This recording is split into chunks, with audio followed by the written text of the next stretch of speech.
कोई बिल्डर नहीं है, कोई डेवलपर नहीं है, कोई एक शख्स नहीं है, उसकी ज़िम्मेदार पूरा निज़ाम है जो अपने करीब आने वाले हर शख्स को उसी गटर का हिस्सा बना लेता है। तो दुबई डिफ़ॉल्ट कर चुका था 2008-9 के अंदर। लोग जो हैं वो एयरपोर्ट पे गाड़ियाँ छोड़ के भाग गए थे, वहाँ पे अपने घरों को खुला छोड़ के वहाँ से आ गए थे।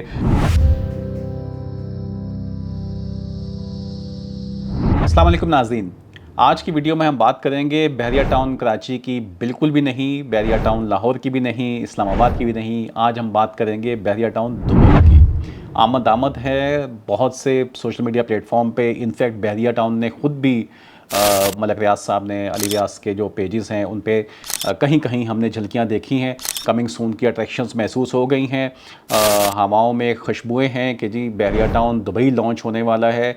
कतई नज़र इसके कि आप किसी शख्सियत को या किसी इदारे को पसंद करते हैं या नहीं करते हैं, इस बात पे तो एटलीस्ट हमें फ़ख्र करना चाहिए कि हमारे मुख्तलिफ़ इदारों की तरह हम एक ये इदारा भी यहाँ से निकल के बाहर एक्सपेंशन के मोड में है, वो वहाँ एक्सपेंड कर रहा है। और ज़ाहिरी बात है कि जब एक सिस्टमेटिक इन्वायरमेंट में वो काम करेगा तो वहाँ पे वो चीज़ें नहीं होंगी जो शायद यहाँ पे बुरे एक्सपीरियंस भी हुए कुछ लोगों को। तो वो जो नेगेटिविटी है वो वहाँ पे महसूस नहीं होगी। और फिर शहर भी वो कंट्री भी वो मुल्क के जब आप एमिरेट्स एयरलाइन के अंदर बैठते हैं और आवाज़ आती है अल अब्वाबुल तुगलक, तो आपकी खुशियाँ देखने वाली होती हैं कि अब हम जब 2 घंटे बाद जाके उतरेंगे एमिरेट्स एयरलाइन के टर्मिनल 3 पे दुबई एयरपोर्ट के, तो दुनिया ही बदल जाएगी। और वहाँ पे आपको जो रंगीनियाँ नज़र आएंगी, जो माहौल नज़र आएगा, जो सिस्टम नज़र आएगा, जो आपको सुकून मिलेगा, तहफ़्फ़ुज़ मिलेगा, वो बहुत अच्छा होगा। दुबई के बारे में कुछ चीज़ें पहले बता दूँ, हम बहरिया टाउन दुबई की बात करेंगे, लेकिन आपको दुबई थोड़ा-सा समझना है क्योंकि जिस भी शहर में रियल एस्टेट में काम होता है, जिस मुल्क में रियल एस्टेट में काम हो रहा होता है, उसकी डायनामिक्स पहले समझनी होती हैं। तो सबसे पहली चीज़ तो हमें समझना है शेख मोहम्मद को, जो वहाँ का रूलर है।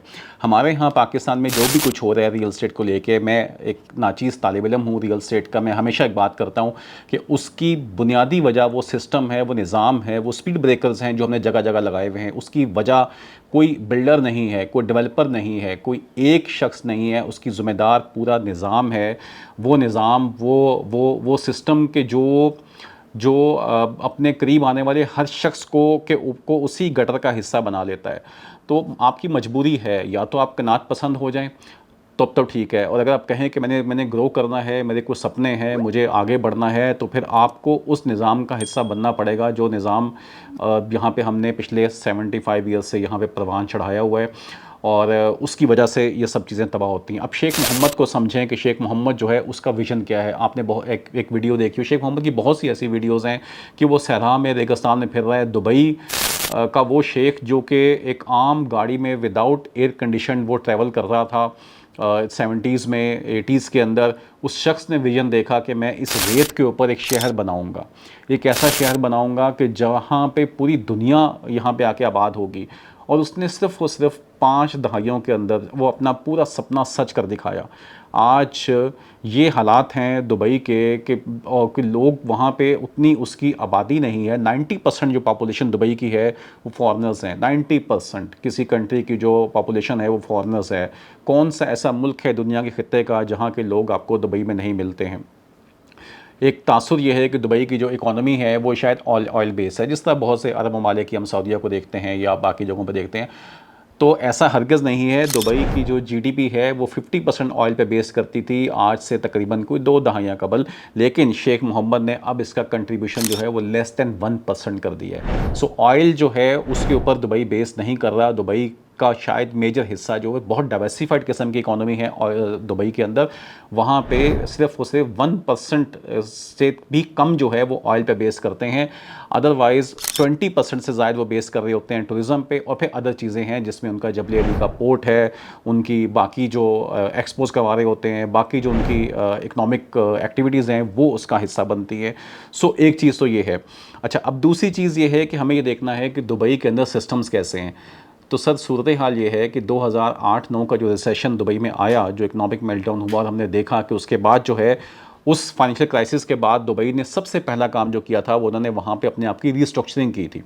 उस वक्त वो फंसे, लेकिन शेख मोहम्मद का जो विज़न था दुबई मेट्रो को लेके, डाउनटाउन के एरियाज़ को लेके, बुर्ज खलीफा को लेके, फिर रियल स्टेट को उसने जिस तरह से स्ट्रक्चर किया, स्टेट के जितने भी इदारे थे उन तमाम के उसने उनमें अंदर रिफॉर्म्स लेकर आए और उन्होंने पूरी चीज़ें अपनी की। हालांकि वो उसको डिफ़ॉल्ट करने वाला था, दुबई डिफ़ॉल्ट कर चुका था 2008-9 के अंदर, बट शेख मोहम्मद का वो विज़न था, वो उसकी रिस्ट्रक्चरिंग थी जिसकी बेसिस पे उसने पूरे सिस्टम पे काबू पाया। हमें मालूम है कि लोग जो हैं वो एयरपोर्ट पे गाड़ियाँ छोड़ के भाग गए थे, वहाँ पे अपने घरों को खुला छोड़ के वहाँ से आ गए थे कि जी यहाँ तो डूब गया, सब डूब गया।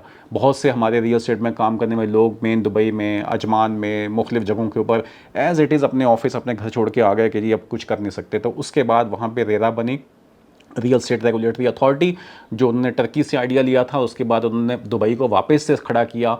उसकी बेसिस पे बुर्ज खलीफा के लिए उन्होंने जो खलीफा हैं अबू धाबी वाले, वहाँ से उन्होंने कुछ फंडिंग ली, नाम उन्होंने उनको डोनेट किया, दुबई मेट्रो के ऊपर फाइनेंसिंग करवाई, दुबई का एयरपोर्ट है इंटरनेशनल एयरपोर्ट, उसके लिए उन्होंने फाइनेंसिंग करवाई और दुबई को वापस अपने पाँव से खड़ा किया। अब सूरत हाल ये है कि अभी शेख मोहम्मद जो हैं वो, आप उनका विजन इस चीज़ से अंदाज़ा लगाइए कि उसी टाइम पे जो बुर्ज खलीफा बनने जा रहा है, मैं ये आपको थोड़ी सी तमहीद इसलिए बांध रहा हूँ कि आपको बहरिया टाउन दुबई शायद कुछ समझने में आसानी हो कि एक्चुअली क्या होने जा रहा है। तो ये क्या विज़न है जो शेख मोहम्मद का विज़न है कि जिसके अंदर जो है वो पाकिस्तान से भी एक ग्रुप जो है वो वहाँ पे लैंड किया है रियल स्टेट के अंदर।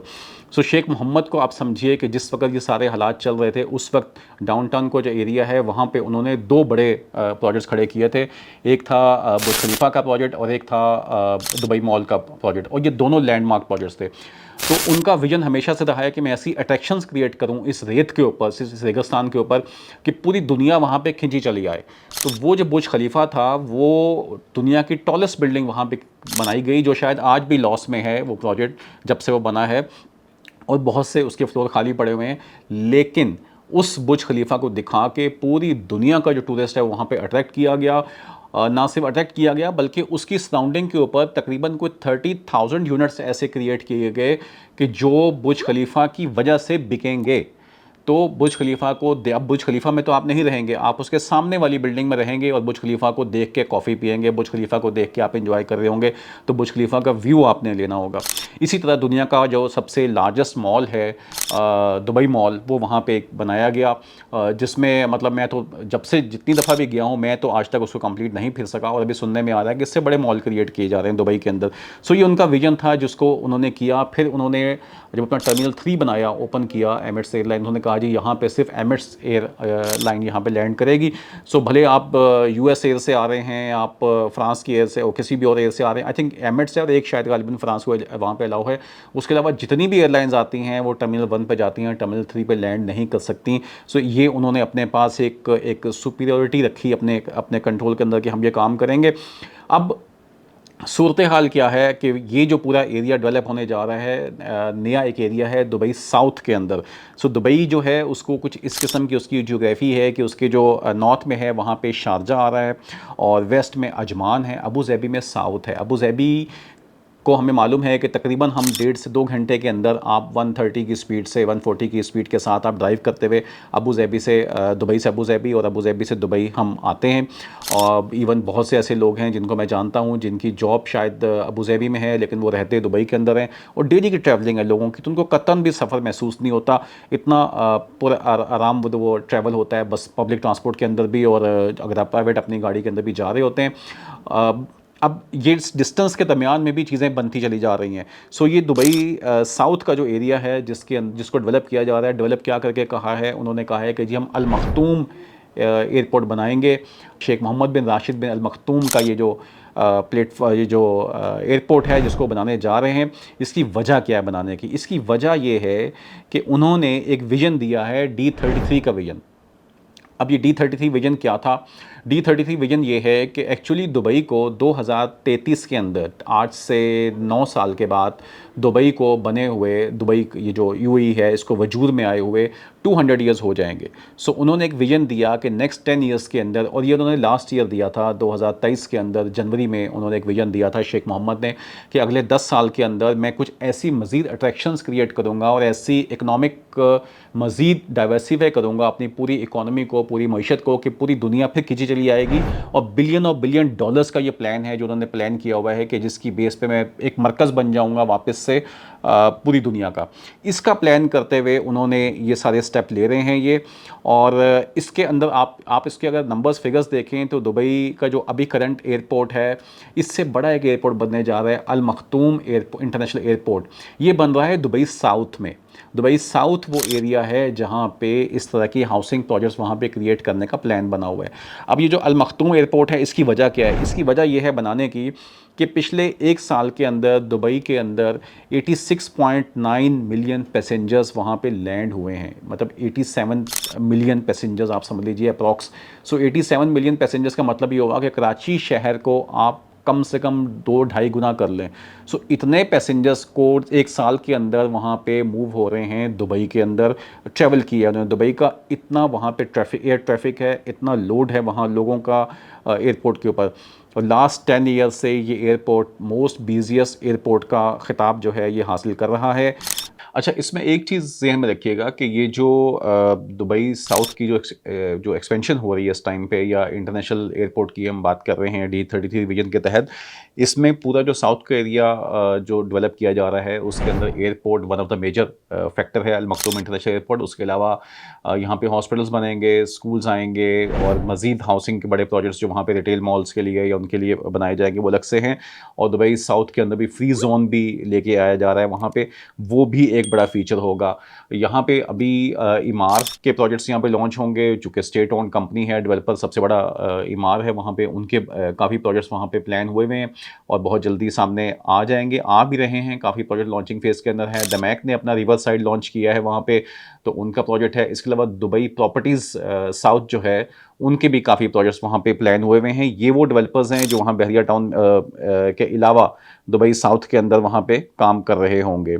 अच्छा, अब हम देखते हैं कि बहरिया टाउन को वहाँ पे क्या चीज़ वहाँ पे मिल रही है। वो है जी 600 एकड़ की लैंड जो सुनने में आ रही है। हमारे गैर मुसद्दका ज़राए के तौर पे जो कुछ लोग काम कर रहे हैं वो बताते हैं कि जी 600 एकड़ की एक ज़मीन है जो कि बहरिया टाउन दुबई में वहाँ पे लॉन्च किया जाएगा उसके ऊपर। और मोस्ट प्रॉबली वहाँ पे जो है वो टाउन हाउसेस और विलास लॉन्च किए जाएंगे। और सुनने में ये आ रहा है कि 6-6.5 मरले के वो होंगे। अगर आप इसको गज़ों में देखते हैं यहाँ के हिसाब से, तो तकरीबन 150-200 गज़ के वो विलास लॉन्च किए जाएंगे वहाँ पे।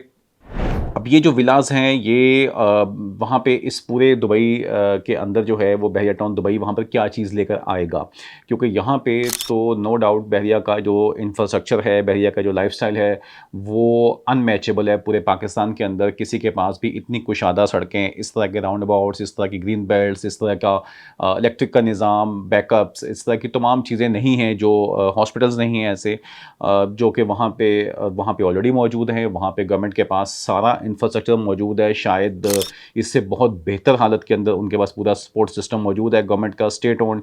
तो वहाँ पे ऑब्वियसली हम सड़कें नहीं दिखा सकते, हम वहाँ पे ग्रीन बेल्ट्स नहीं दिखा सकते। पब्लिक को ये चीज़ें वहाँ पे मिल रही हैं गवर्नमेंट की तरफ से। सो बहरिया जो वहाँ पे मेन जिस चीज़ पे खेलेगा, वो जो जिस उसकी यूएसपी बनेगी, वो जो हमारी राय है, जो मुझे लगता है, वो वहाँ का पेमेंट प्लान होगा। सो पेमेंट प्लान जो है वो एक ऐसी चीज़ है कि जिससे कि बहरिया टाउन दुबई जो है उस पर बहुत अच्छा उसको कोई ऐसी ऑफर्स लेके आनी पड़ेंगी अपने पेमेंट प्लान्स के अंदर कि जिसकी वजह से वो चीज़ें इजीली सेलेबल हो जाएं। क्योंकि वहाँ पे ट्रेंड ये है कि आपको लग्जरी दिखा के ही करना पड़ता है। बहरिया टाउन कराची यहाँ पे लग्जरी दिखा रहा था, बट जब वहाँ जाएगा तो ऑब्वियसली वहाँ पे थोड़ा सा आपको अफोर्डेबल में आना पड़ेगा। लो कॉस्ट तो नहीं बोलेंगे, बट थोड़ा अफोर्डेबल हाउसिंग की तरफ जाना पड़ेगा उनको। और मेरे ख्याल के मुताबिक वहाँ पे तकरीबन जो प्राइसिंग लॉन्च होगी विलास की, वो अप्रॉक्स कोई 1.8 मिलियन दिरहम से लेके 3 मिलियन दिरहम के दरमियान कहीं फॉल होने चाहिए, अगर आप 6-6.5 मरले के घर वहाँ लोगों को देते हैं। अब ये देखना है कि उसमें से कितने यूनिट्स इनके हो सकता है सिंगल स्टोरी आ जाएं, हो सकता है अदरवाइज़ जो नॉर्मल डिज़ाइन चल रहा होता है कि 2 बेडरूम ऊपर हैं और 1 बेड नीचे है, इस तरह के डिज़ाइन में लेकर आते हैं। और फिर दूसरी चीज़ जो इंपॉर्टेंट है वो है पेमेंट प्लान। आजकल तो दुबई का पेमेंट प्लान इतने फ्लेक्सिबल हो गए हैं कि उसमें जो है वो ये भी यहाँ तक भी आ गया है कि 1% पे बुकिंग कर रहे हैं, एंड देन तकरीबन कोई 40-50% तक हम देख रहे हैं कि वो कह रहे हैं जी पोजेसन के बाद, डिलीवरी के बाद जो है वो आप ये पैसे रहते हुए उसमें पे करें। ये वाली चीज़ को भी कम्पीट करना पड़ेगा बहरिया टाउन को। मेरे ख्याल के मुताबिक जो अभी जो अगर कम से कम भी वो लेकर आएंगे क्योंकि उनके पास ऑलरेडी एक एज है, वो है लोकल मार्केट यहाँ पाकिस्तान की। पाकिस्तानी मार्केट भी एक बहुत बड़ी मार्केट का चंक है जिसकी इन्वेस्टमेंट यहाँ से दुबई में जाती है और मुख्तलिफ रियल एस्टेट में पार्क होती है। जब हम वहाँ के डेवलपर्स या बिल्डर से मिलते हैं तो जो टॉप 5 कंट्रीज़ हैं जहाँ से इन्वेस्टमेंट वहाँ जाती है उसमें से एक पाकिस्तान का नाम भी आता है।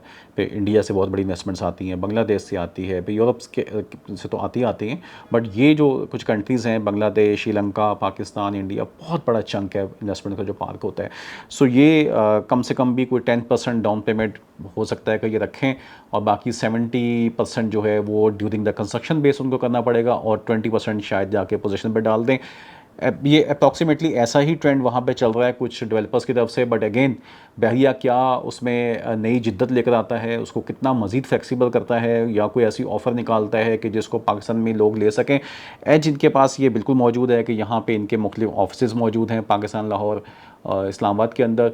सो इनको ये पूरी मार्केट यहाँ से भी आप उस करेंसी को लेके जा सकते हैं, तो आपको मूव करवाने की, खुद कुछ करने की ज़रूरत नहीं है दुबई जाने की। आप बाइंग सेलिंग यहीं से कर सकते हैं। लोग ऑलरेडी बहरिया का एक ब्रांड है, उसको जानते हैं, सो वो आपको लोग उसमें मिल सकते हैं। फिर दूसरा ये कि लोगों को जो कि सिस्टम पे ट्रस्ट होगा कि दुबई का जो सिस्टम है वो यकीनन ऐसा नहीं होगा जैसा यहाँ पे हमारे पाकिस्तानी इदारों का सिस्टम है। तो वहाँ चीज़ें सीधी चलेंगी और किसी किस्म के बाद मसाइल नहीं आएंगे। आई एम श्योर वो एक चीज़ का एज है। सेकेंडली एक और सोशल मीडिया पर चीज़ें ये चल रही हैं कि जी बहरिया टाउन ने उससे पहले ही एक पूरा बेहतरीन किस्म का एक मीडिया सेटअप जो है वो मीडिया हाउस स्टार्ट किया है, जिसको कामान खान लीड कर रहे हैं। डिजिटल मीडिया पे हम उसको देखते हैं नुक्ता के नाम से। तो उसकी पूरी कैंपेन्स इस वक्त रन हो रही हैं पाकिस्तान के अंदर भी, आउटडोर पे भी और डिफरेंट प्लेटफॉर्म्स के ऊपर।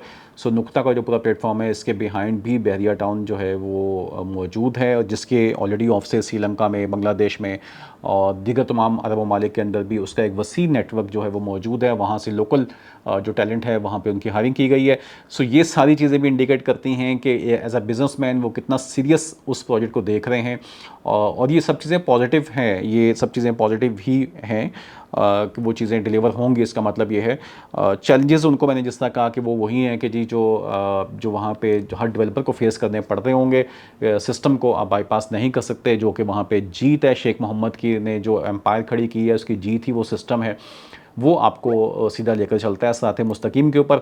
और आई एम श्योर कि वो वहाँ पे उनके साथ भी वही चीज़ हो रही होगी जो वहाँ पे हर छोटे बड़े डेवलपर को वो एक ही लाठी से हाँक रहे होते हैं, किसी को कोई छूट नहीं मिलती है। तो ये चैलेंज उनको आएगा, प्लस ये कि जो डेवलपमेंट के स्टैंडर्ड वहाँ पे सेट हुए हैं लोकल वो देखने हैं।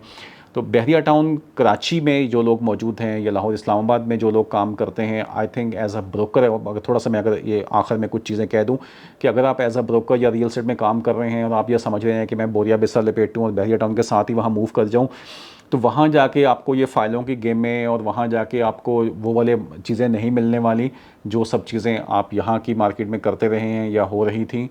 वहाँ पे काम किसी दूसरी तरह से करवाया जाएगा और फिर किसी नए शहर में जाके आपको उस शहर को समझना पड़ेगा, उस शहर में काम करने के लिए सेटअप बनाने पड़ेंगे, उस शहर में जो इन्वेस्टर्स हैं, क्लाइंट्स हैं, उनको उनकी अंडरस्टैंडिंग होनी पड़ेगी, वो प्रोफेशनलिज्म चाहिए जो वहाँ पे मौजूद है। सो आपको अच्छी बात है, इम्प्रूव करना पड़ेगा, लेकिन यहाँ पे चीज़ें अपनी जगह पे चलेंगी। आई एम श्योर कि यहाँ पे भी रियल एस्टेट के चंद ही महीने रह गए हैं जिसमें कि हमारे भी ये जो करता रहता है उन्होंने ये कहा है कि जी बहुत जल्द सब चीज़ें ठीक हो जाएंगी पाकिस्तान के अंदर, इंटरेस्ट रेट यहाँ पे कम हो जाएगा और दीगर तमाम जो मसाइल हैं वो अल्लाह करे कि अगले 2-3 महीने में उस पर हल पाया जाए, उन पर कंट्रोल कर लिया जाए उनके ऊपर।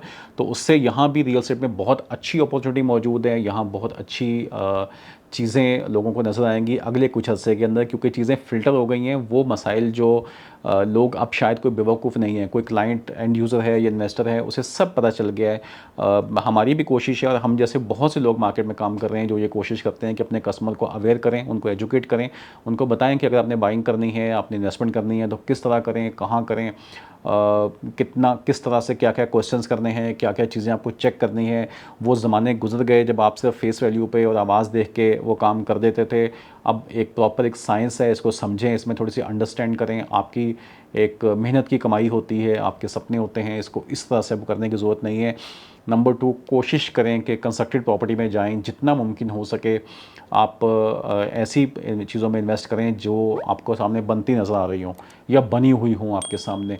अगरचे वो चीज़ें आपको थोड़ी महंगी मिलेंगी, लेकिन आपके दिल में एक सुकून रहता है कि ये जो चीज़ मैं ले रहा हूँ ये वजूद में आ गई है और ये मैं इसको बनते हुए देख रहा हूँ या मैं वहाँ पे रहने के लिए जा रहा हूँ। तो उन प्रोजेक्ट्स की तरफ जाएँ और बाकी खुदा आपका और हमारा हामी व नासिर हो। दुआ में याद रखिएगा। कुछ कमेंट्स हो तो प्लीज़ वीडियो बताइएगा, इंशाल्लाह नेक्स्ट वीडियो में आपको उसका आंसर देंगे। अल्लाह हाफ़िज़।